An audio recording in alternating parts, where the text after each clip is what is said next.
భూమి తన చుట్టూ తాను తిరుగుతూ సూర్యుని చుట్టూ తిరుగుతోంది. రాత్రి పగలు వచ్చేది అందుకే. అయితే భూమి లోపల కూడా పొరలు కదులుతూ ఉంటాయి. ఆ కదలిక భూమిపై పరిస్థితుల్ని ప్రభావితం చేస్తుంది. అయితే ఇదే ఇప్పుడు ప్రమాదంగా మారబోతుందా? లోపలి పొరల్లో మారుతున్న పరిస్థితులు భూమి మీద జీవరాశిని భయపెడుతున్నాయా? ఇక జీవరాశి అంతానికి కౌంట్ డౌన్ మొదలైనట్లేనా? అసలేం జరిగింది? భయపెడుతున్న కొత్త పరిశోధన ఏంటి? యుగాంతానికి ముహూర్తం ఫిక్స్ అయ్యిందా? జీవరాశి అంతం ఏ క్షణమైనా జరగొచ్చా? భూమి లోపలి పొరల్లో ఏం జరుగుతోంది? భూమిపై జీవరాశిని అది ఎలా ఎఫెక్ట్ చేస్తోంది? ఇక సమయం లెక్క పెట్టుకోవాల్సిందేనా? యుగాంతం ఎప్పుడూ వినిపించే మాట. పంచాంగాలని కొందరు, పరిస్థితులను అంచనా వేసి అంటూ మరికొందరు, పాతకాలంలో చెప్పిన మాటలను పట్టుకుని ఇంకొందరు. ఇలా యుగాంతం చుట్టూ జరిగే చర్చ అంతా ఇంతా కాదు. క్యాలెండర్ మారిన ప్రతిసారి ఈ డిస్కషన్ మరింత స్ట్రాంగ్ గా వినిపిస్తుంది. 2025 కూడా ఇలాంటి చర్చే జరిగింది. ఈ ఏడాదే యుగాంతానికి నాంది పడుతుందంటూ 100 ఏళ్ల కిందటే వంగబాబా, నాస్ట్రడామస్ లాంటి వాళ్లు చెప్పారనే కథనాలు ఉన్నాయి. అలాంటి యుగాంతం భయాలను రెట్టింపు చేసేలా అన్నట్లు భూమి లోపల జరుగుతున్న పరిణామాలపై కొత్త రిపోర్ట్ వెలుగులోకొచ్చింది. ఇది కొత్త చర్చకు కారణం అవుతోంది. భూమి లోపల పొరలు నెమ్మదించాయని, ఇది భూమి మీద జీవరాశిని ప్రభావితం చేస్తుందంటూ రకరకాల కథనాలు వినిపిస్తున్నాయి. భూ అంతర్భాగాలను క్రస్ట్, మ్యాంటల్, కోర్ అనే 3 పొరలుగా విభజించారు. పై పొర క్రస్ట్ జీవజాలం వృద్ధి చెందడానికి అనుకూలంగా ఉంటుంది. దాని కింద మ్యాంటల్, ఆ తరువాత ఉండే 3వ పొర కోర్. ఇది ద్రవ రూపంలో ఉంటుంది. ఇది భూమి లోపలి అత్యంత వేడి ప్రదేశం. ఇక్కడ ఉష్ణోగ్రత సూర్యుడి ఉపరితలంతో సమానంగా ఉంటుంది. భూ అంతర్భాగంలో 5180 కిలోమీటర్ల లోతులో ఉండే ఈ ప్రదేశం ఐరన్, నికెల్ వంటి ఖనిజాలతో నిండి ఉంటుంది. ఓ రకంగా దీన్ని భూమికే కేంద్రం అనొచ్చు. అయితే ఇప్పుడు దీని గురించే ఆసక్తికర విషయం ఒకటి వెలుగులోకొచ్చింది. భూమి ఉపరితలంతో కంపేర్ చేస్తే కోర్ భ్రమణ వేగం తగ్గుతోందని సైంటిస్టులు గుర్తించారు. దీని ప్రభావం భూమి ఉపరితలం మీద ఉండే ఛాన్స్ ఉంటుందని చెబుతున్నారు. భూమి ఉపరితలం నుంచి 5000 కిలోమీటర్లకు పైగా లోతులో ఉండడంతో కోర్ భ్రమణ వేగాన్ని గుర్తించడం కష్టం. అయితే భూకంపాలు సంభవించినప్పుడు ఉత్పత్తయ్యే సిస్మో తరంగాల ఆధారంగా కోర్ భ్రమణ వేగాన్ని లెక్కిస్తారు.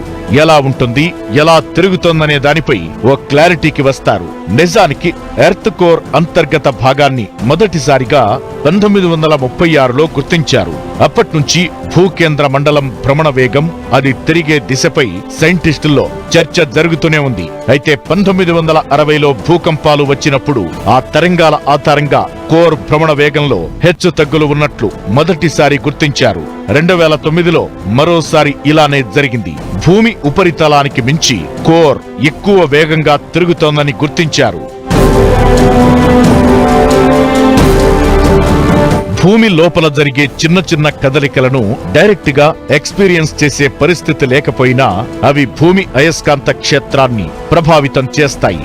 నావిగేషన్ వ్యవస్థను కూడా ప్రభావితం చేస్తుంది. వీటన్నింటికీ మించి భూమి ఉపరితలంపై జీవరాశిని ఎఫెక్ట్ చేస్తుంది. భూమి అనేది డైనమిక్ గ్రహం. ఉనికిలోకి వచ్చినప్పటి నుంచి ఎప్పుడూ మార్పులకు లోనవుతూనే ఉంది. భూమి లోపల శక్తివంతమైన ఉష్ణ ప్రసరణ కణాలు ఉంటాయి. వీటి చలనంలోని హెచ్చుతగ్గుల కారణంగానే భూకంపాలు రావడం, అగ్నిపర్వతాలు పేలి పర్వత శ్రేణులు ఏర్పడడం జరుగుతాయి. గాలి, నీరు, భూమి, జీవులు, భూ వ్యవస్థ కింద ఉప వ్యవస్థలు, ఇవన్నీ పరస్పర సంబంధాన్ని కలిగి ఉంటాయి. దీంతో కోర్ భ్రమణ వేగం భూమి ఉపరితలంపై చూపించబోయే ప్రభావంపై ఆసక్తికర చర్చ జరుగుతోంది. కోర్ భ్రమణ వేగం భూమి ఉపరితలాన్ని ప్రభావితం చేస్తోంది. అలాంటిది ఇప్పుడు కోర్ వేగం నెమ్మదించిందని సైంటిస్టులు అంచనాలు వేయడం కొత్త భయాలను క్రియేట్ చేస్తున్నాయి. అసలు కంటికి కనిపించని అంతర్గత పొర అయిన కోర్ భూమికి ఎందుకంత కీలకం? భ్రమణ వేగంలో మార్పులు జీవరాశి మీద ఎలాంటి ప్రభావం చూపిస్తాయి? ఒక రకంగా ప్రకృతి, ప్రాణాలు అన్నీ ప్రమాదంలో ఉన్నట్లేనా? భూమి లోపలి పొర అయిన కోర్ దాదాపు చంద్రుని పరిమాణంలో ఉంటుంది. అంటే భూమితో కంపేర్ చేస్తే 1% కంటే తక్కువ పరిమాణం అన్నమాట. అయినా సరే అయస్కాంత క్షేత్ర శక్తిలో 10% ఇన్నర్ కోర్ నే ఆవరించి ఉంటుంది. ఈ అయస్కాంత క్షేత్రమే జీవి మనుగడకు కీలకం. లోపలి కోర్ బయటి భాగం మాత్రం ఇనుము, నికెల్ పదార్థంతో ఉంటుంది. ఇది 2200 కిలోమీటర్ల మందం, అధిక ఉష్ణోగ్రతను కలిగిన కణ నిర్మితం. ఈ కణాల కదలిక అయస్కాంత క్షేత్రాన్ని క్రియేట్ చేస్తుంది. అయస్కాంత క్షేత్రం భూమి వాతావరణం చుట్టూ విస్తరించి ఉంటుంది. ఈ క్షేత్రం కింద ఉండే ద్రవ ప్రవాహం భూభ్రమణాన్ని కోఆర్డినేట్ చేస్తుంది. భూమి లోపలి పొరల నుంచి ఉపరితలానికి పయనించే అయస్కాంత తరంగాలు అంతరిక్ష వికిరణానికి లోను కాకుండా భూమిని రక్షిస్తాయి. భూమి లోపలి కోర్ భూ ఉపరితలం కంటే నెమ్మదిగా తిరుగుతున్నట్లు ఇప్పుడు సైంటిస్టులు గుర్తించారు. నిజానికి కోర్ భ్రమణ వేగం తగ్గడం 2010 నుంచి స్టార్ట్ అయిందన్నది శాస్త్రవేత్తల అంచనా. అయితే మరో వాదన కూడా ఉంది. కోర్ భ్రమణం 2009లో దాదాపుగా ఆగిపోయి తరువాత వ్యతిరేక దిశలో తిరగడం ప్రారంభించిందని చైనాలోని పెకింగ్ యూనివర్సిటీ సైంటిస్టులు అంచనా వేశారు. దీంతో కోర్ భ్రమణ వేగంపై రకరకాల చర్చలు జరగ్గా లేటెస్ట్ రిపోర్ట్ ఈ ప్రయోగాలకు సంబంధించి ఓ క్లారిటీ ఇచ్చే ఛాన్స్ ఉంది. అయితే కోర్ భ్రమణ వేగం తగ్గడం అనేది భూమి ఉపరితలం మీద తీవ్రంగా ప్రభావం చూపించే అవకాశాలుంటాయనే అభిప్రాయాలు వ్యక్తమవుతున్నాయి. వాతావరణంలో చాలా మార్పులు చోటు చేసుకునే ఛాన్స్ ఉంటుంది. గాలి, సముద్ర ప్రవాహాలు భూభ్రమణం మీదే ఆధారపడి ఉంటాయి. కోర్ ఎఫెక్ట్ తో భూ అయస్కాంత క్షేత్రంలో మార్పులు వస్తే భూమి గురుత్వాకర్షణ శక్తి తగ్గుతుంది.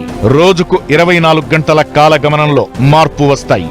అదే జరిగితే జీవరాశి ప్రమాదంలో పడినట్లే అనేది సైంటిస్టుల మాట. అయితే ప్రస్తుతానికి ఇవన్నీ అంచనాలు మాత్రమే. రాబోయే రోజుల్లో మరిన్ని పరిశోధనలు చేయబోతున్నారు. ఇది వాల్టీ స్పెషల్ ఫోకస్. మరో ఫోకస్ తో మళ్ళీ కలుద్దాం. చూస్తూనే ఉండండి 10 టీవీ.